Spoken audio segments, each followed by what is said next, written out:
The first well-known cipher, a substitution cipher, was used by Julius Caesar around 58 BC.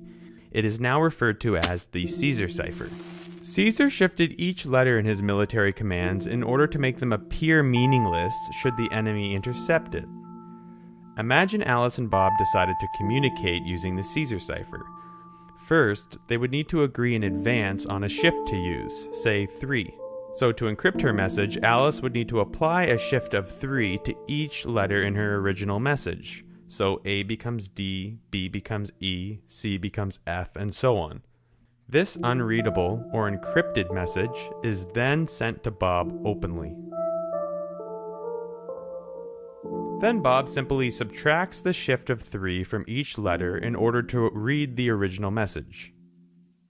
Incredibly, this basic cipher was used by military leaders for hundreds of years after Caesar. I have fought and won, but I haven't conquered over man's spirit, which is indomitable.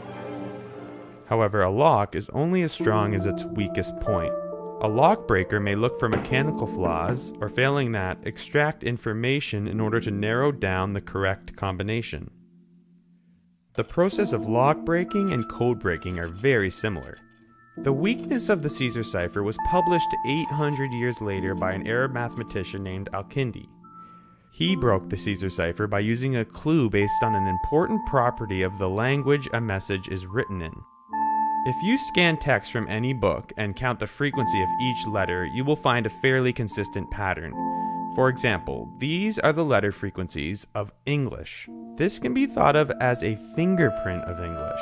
We leave this fingerprint when we communicate without realizing it.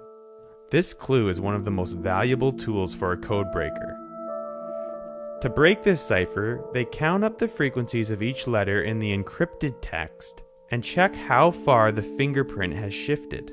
For example, if H is the most popular letter in the encrypted message instead of E, then the shift was likely 3. So they reversed the shift in order to reveal the original message. This is called frequency analysis, and it was a blow to the security of the Caesar cipher.